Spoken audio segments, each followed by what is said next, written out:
Hi, everyone, and welcome to the Neil Haley Show. Again, go to my website, totaltutor.net for more information. Twitter, Total Tutor, Neil S. Haley, Facebook, LinkedIn, Neil Haley, Instagram, Total Tutor, Pinterest, Neil Haley, and Google+, Neil Haley. And another great, interesting show, and we're to start with another very interesting author, so I'm excited to welcome to the program author Letha Marchetti, author of Dragons and Daisies. Letha, thanks for calling, and how are you? I'm doing great this morning. How about yourself? Fantastic. And so you're a behavior expert. That's probably one of the hardest things in the world because not many people can control behaviors in children or adults or anyone and animals. So it's a challenge to understand the way they think and how to work on behavior, correct? Well, it is until you get some of the basics down. Mm-hmm. And fortunately, children show us by their behavior, and when we learn the keys, we're set. So true. When we learn the keys, we're set in so many ways, and that's why you wrote this book, right? To try to show people out there these keys so that life is not so difficult. As a behaviors expert in myself, working with birth to three and working with certain kids with behavior problems, I see specifically enough if there's no consistency with the parents and it doesn't make sense and the kids don't feel safe, forget about it, right? Boy, you just hit some of the key points right there, Neil. Yeah, so to let us know, Letha, tell us about that. I'm sorry, I didn't hear that Oh, last yeah, tell me line. about specifically some of those ideas you have Of for the sure. key Yeah. points. Well, you Hmm. mentioned the last thing you said were children feeling safe. And, I think when parents get into the mindset of the child, it changes everything. Hmm. When you have a child, say he puts his hands over his ears when you go outside or you're standing at the doorroom to the school or something, and parents are like, there's nothing loud here. But in that child's nervous system, they're overwhelmed. Yes. They don't feel safe. If you go in, your friend comes over, your child doesn't know your friend, Right. and the child goes and hides behind the couch. And the parent's like, come out here, this is okay, everything's fine. That's not helping. Let the child settle down just the way you would if you're overwhelmed. You want to take your time, let your body process the feelings it has, and then you're ready to go on to the next thing. Yes, you're definitely ready to go on to the next thing, and it's something that uh, how kids feel, how we understand what's going on, leads to why that bad behavior happens. Kids could be tired, kids could be angry, kids could be trying to get out of something. Once you pinpoint why they're doing something, it's much easier to fix it, right? That's so true. I'd love to talk about some ways to help us pinpoint those things. Absolutely. Let's talk. Tell us about that. Watch the child and see if there is a sensory component to what they're doing. Yes. If you have a child who pulls all the cushions off of the couch, starts jumping on them, and you say, we don't do that in our home, and you turn around and he's jumping on the bed, you might notice that that's a sensory experience, that jumping. That's actually something we need to help us develop. It has to do with the inner ear and what happens in there. It has to do with compacting the joints together and the muscles feeling that weightlessness thing. So that's a great sensory experience. And if we don't jump on the couch, which I truly understand, where can your child jump? Can we set up hopscotch in the backyard? Can we get a mini trampoline, maybe a hippity hop? Yes. Let's give them the sensory experience they're craving in a way that's acceptable.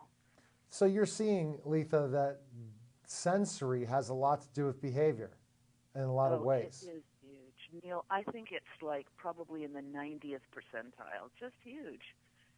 And you're talking, and especially if we're looking at, especially if we've had some themes the last couple of weeks involving autism or ADHD, that sensory types of issues that they could be dealing with is causing that behavior, but also can make them feel good. Especially a child with ADHD, you're right, going and jumping on that trampoline is a good idea to get that energy out, or go run around and play a sport or something, then go down and try to sit down and do homework.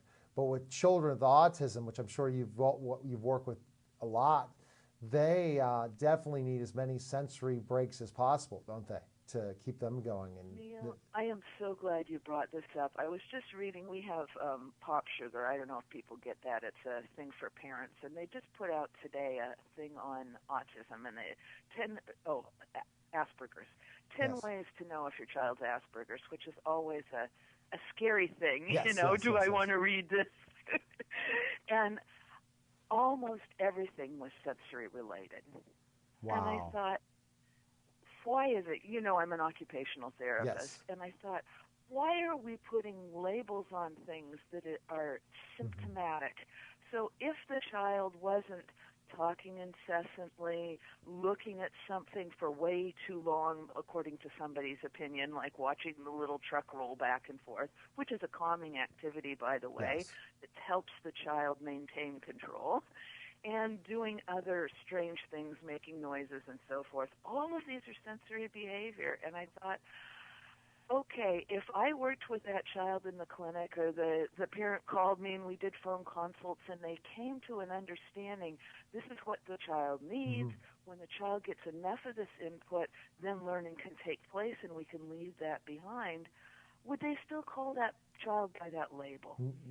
No, they And wouldn't, because so you're thinking in a lot of ways we can curb some of the situations that happen with children with autism, some of the behaviorals or certain kind of things with sensory strategies, it sounds like, through a lot of the things you've learned that as an occupational therapist.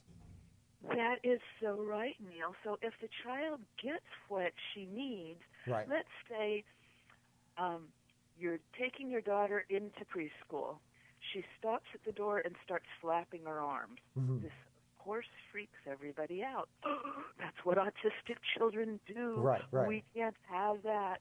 So the teacher comes and puts her hand on the little girl's Hmm. shoulder and brings her arms gently down to her sides, pressing the arms down, and says, "Come on in, honey." Okay, I see that socially. It seems like that's a good idea.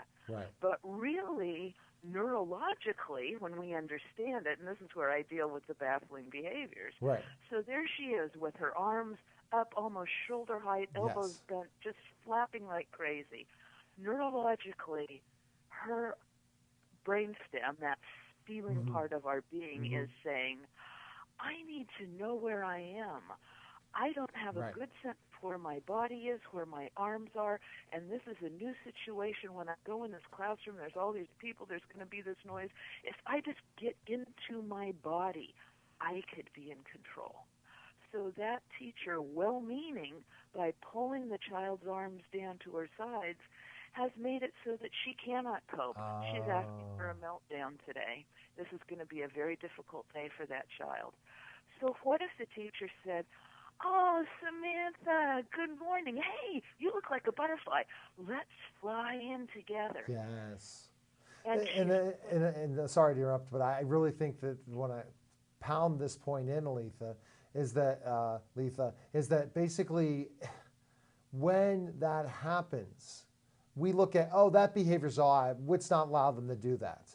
You know, Mhm. they're flapping their arms or they're self-stimming in certain ways. Oh, you know what? No, no, no, no. Let's stop them doing that. Make them look normal at this point, which was going to cause a lot worse things to happen, isn't it, Letha? That's If we right. intervene in that, if they're playing with a frisbee or they're they want to stay in the pool a little longer, or they're on the swing or on the trampoline. Give them that couple of minutes before you transition them. Don't just force them saying, we got to go now. Because what's going to happen is it's going to be a very hard day for that parent or teacher, correct? That is so true. And helping the child gain control, for instance, in the example I just gave, if we're all going to be butterflies and fly in, Right. now my arms just aren't flapping out of control. I'm getting the very input that my neurological system is asking for, and I'm taking control of it. Hmm. So maybe, 5 kids down the line, it's a little boy who's jumping. Hey, great, we got a rabbit in the classroom this morning, you It's know? a great way of using inclusion in the classroom to include that child that's dealing with this tough thing, but yet everyone and the other kids are enjoying that same thing, so that child feels included and feels safe because they don't feel so stressed, right? Oh, you so got it, Neil. And that's too bad. It's always we want to have this one-size-fits-all person. And because if they do something odd or strange, we want to get rid of it, not knowing that's the way that keeps them even keel, that keeps them from not exploding. That's right. And Neil, here's another important point. Of course, parents worry. Well, if he's going to be hopping like a rabbit every day into school, that might be okay for kindergarten and preschool, but we can't have a third grader or a high schooler doing that. Great point. And they're worried that this is going to be an ingrained habit or something. Yes. And really the way the nervous system works, when we learn, when we get the thing we need, we don't need that stimulus anymore. It's no different than giving your infant mushed up food. Right, exactly. You don't worry and say, well, he can't eat this his whole life. Well, he's just a baby. And it's the same thing. It's developmental. So let's give them what they need, when they need it, and don't worry about the future so much. Development takes care of that. Development takes care of it, and we have to do these things, Letha, to make sure. And I think that that's hard because you go into these IEP meetings or different things and have these conversations with the parents and educators, and they're always looking at the correct way, the one way of doing it, and they forget about the right way of doing things, for sure, Letha, right? For sure. Oh, and I think that's a challenging position. Teachers are trained to educate. Yes. And now all of a sudden, Neil, we have a huge increase in children with issues. Right. The New York Times ran an article in May, I think it was, could have been in March, where they cited an increase in occupational therapy referrals in Manhattan of 30% in 1 year. And where I live in California, in the schools I consult with, I'm seeing an increase of 50% with issues, not referrals, but children with issues that affect their ability to learn. Oh my gosh. Wow. Letha, I can't believe we're running out of time. Where's the best place we can find out information on you and learn more about you? Occupational therapy-Letha, Letha. Well, Letha, best of luck to you. Definitely have to have you in an education roundtable discussion and with some of my other education shows that I know I can get you on. So best of luck, and we'll talk soon. Oh, I'd love it. Thanks, Neil. Take care. Bye-bye. You're watching The Neil Haley Show. We'll be back in just a moment.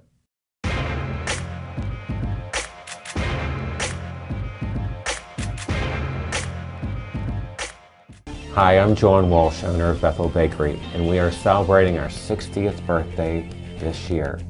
We have plenty of events scheduled for this summer and certainly hope that you can join us for our sweet 60th.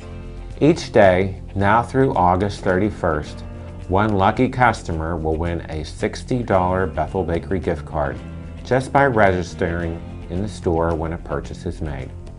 Also daily, our Facebook fans can like and share the photo we post on our wall for a chance to win a $6 Bethel Bakery gift card.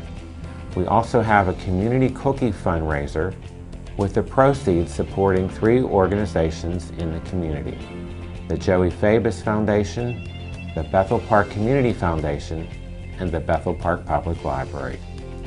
Each week we are featuring a throwback and new baked good, and if you were born in 1955, make sure to stop in for a free cupcake.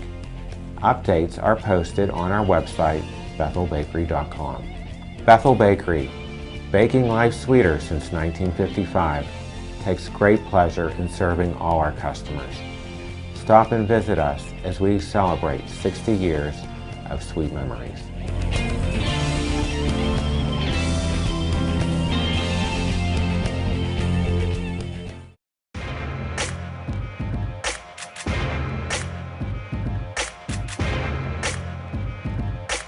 We're back to The Neil Haley Show. Again, go to my website, toldtutor.net for more information. Twitter, toldtutor, Neil S. Haley. Facebook, LinkedIn Neil Haley, Instagram Told Tutor, Pinterest Neil Haley, and Google Plus Neil Haley. And I'm excited, so excited to welcome the program. And this is our celebrity segment. And I'm excited to welcome the program J.J. Birden, former Kansas City Chief, NFL star. J.J., thanks, and entrepreneur. J.J., thanks for calling. How are you? Hey, I'm doing great, Neil. Thanks for having me on the show. Well, fantastic. So part of it, we're going to talk about football, and a little bit of we're going to talk about your entrepreneurship and your book. So, JJ, going into specifically, what do you think in the short time that we have you was your greatest highlight of your career in the NFL? What would you say it would be?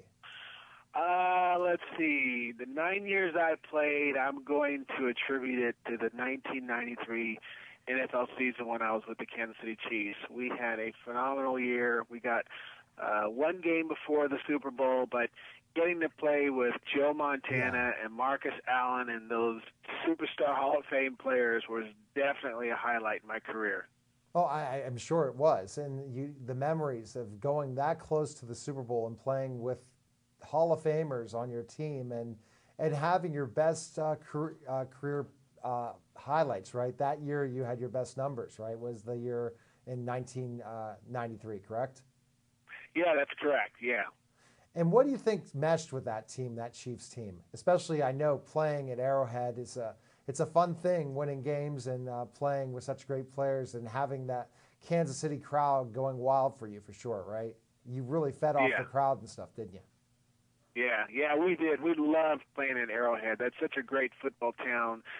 Very supportive, and you got 80,000 people in red just screaming and shouting. It's like you just wanted to do whatever you could to see those guys have a party in the stands. Just great support from the fans.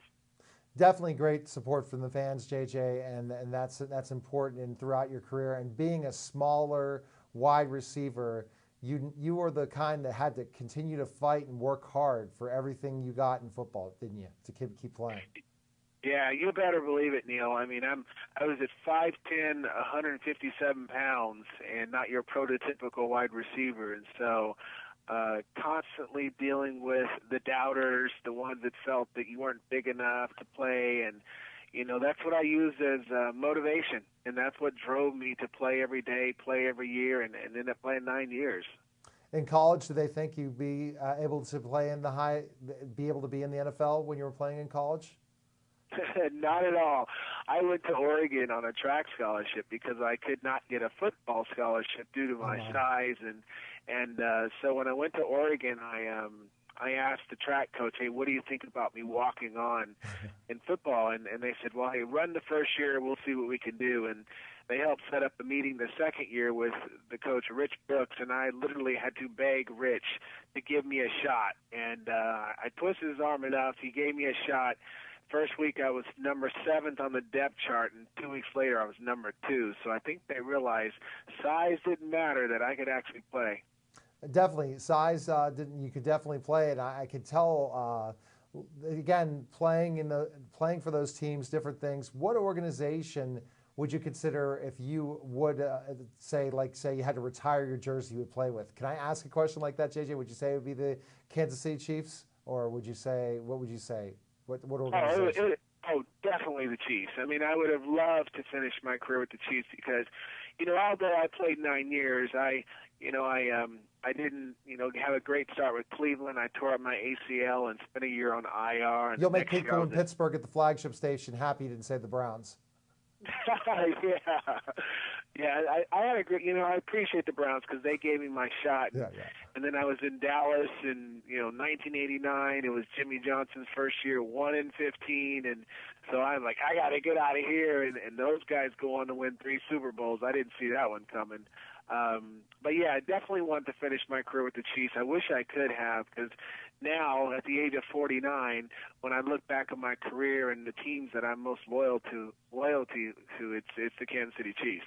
Well, definitely, and I think playing in a smaller city and seeing that football is the sport there. If you don't talk Chiefs, if you're not a Chiefs fan in Kansas City, it's going to be hard to deal with Sundays, right? Because again, how crazy it was, such an atmosphere at Arrowhead and all around town in Kansas City for the Chiefs, right? Oh, absolutely. And I tell you, Neil, my wife and I used to joke about it because we could drive, to the grocery store, be driving down the freeway, and you'd see fans out there in your cars giving you the chop when you're driving by. It was so cool. It was a very loyal town. And like you said, it was all about the Chiefs. And the Royals are stepping up now, so Oh that's yeah, nice yeah, to see, yeah. too.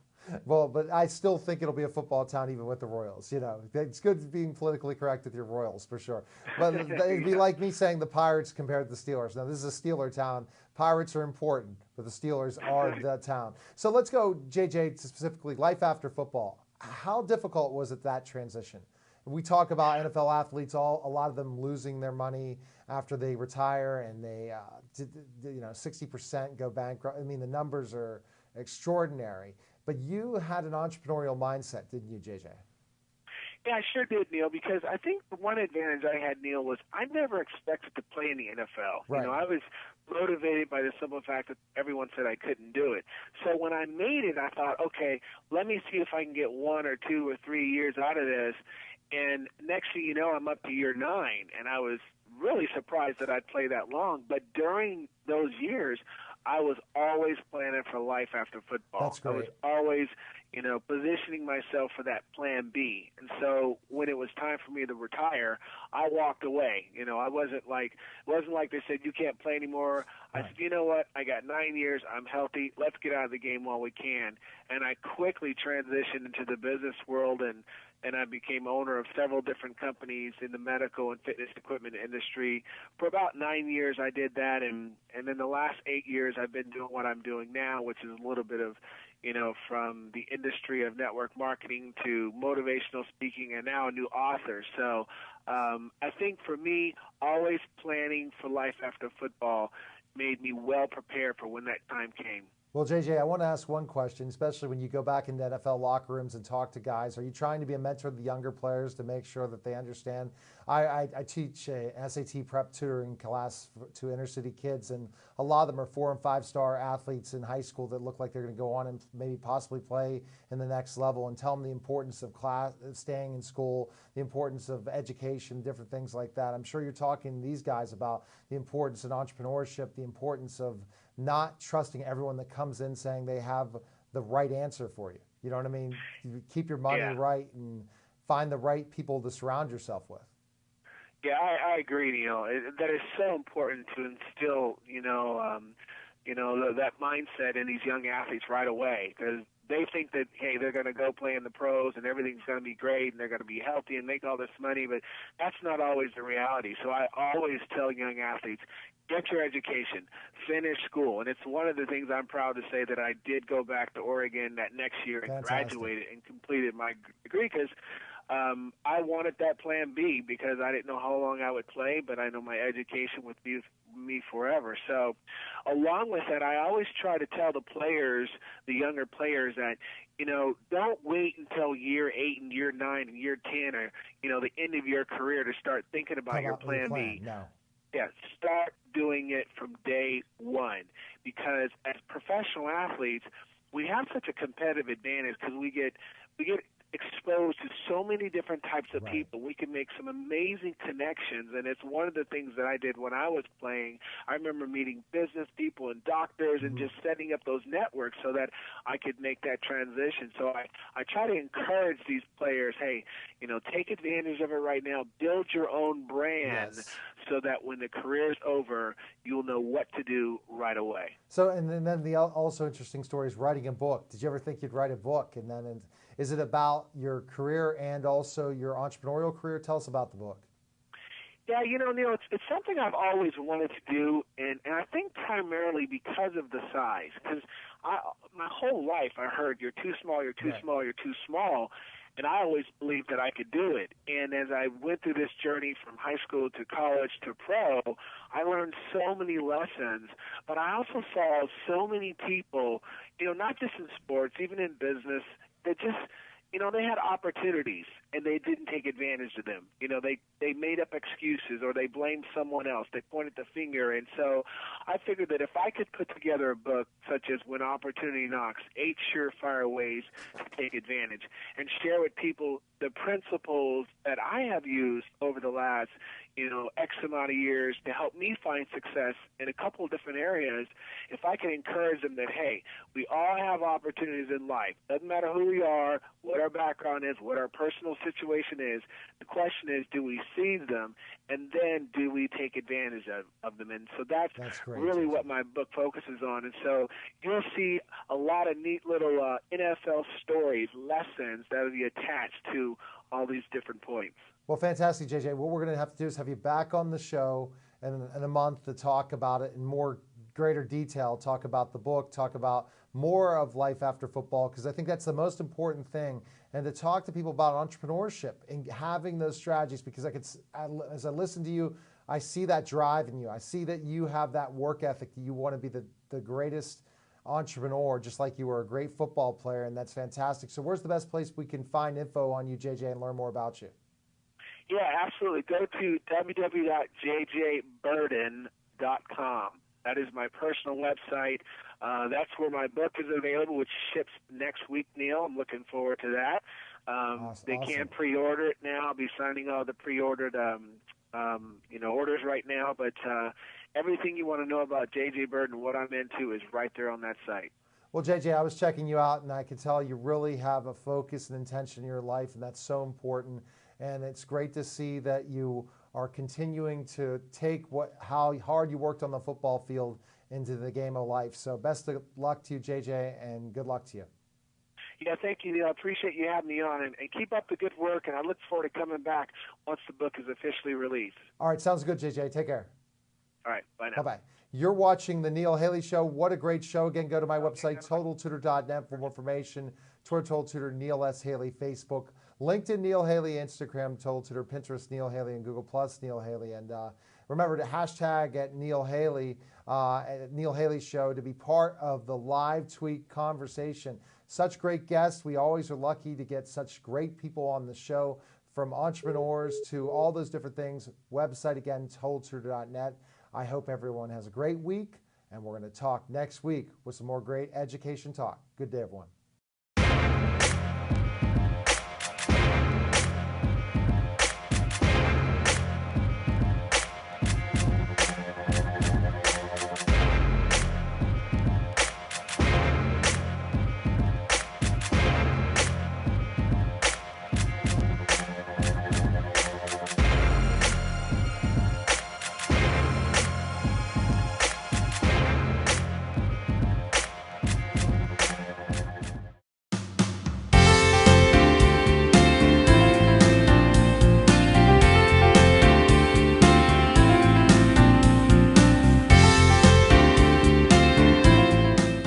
Hi, I'm John Walsh, owner of Bethel Bakery, and we are celebrating our 60th birthday this year.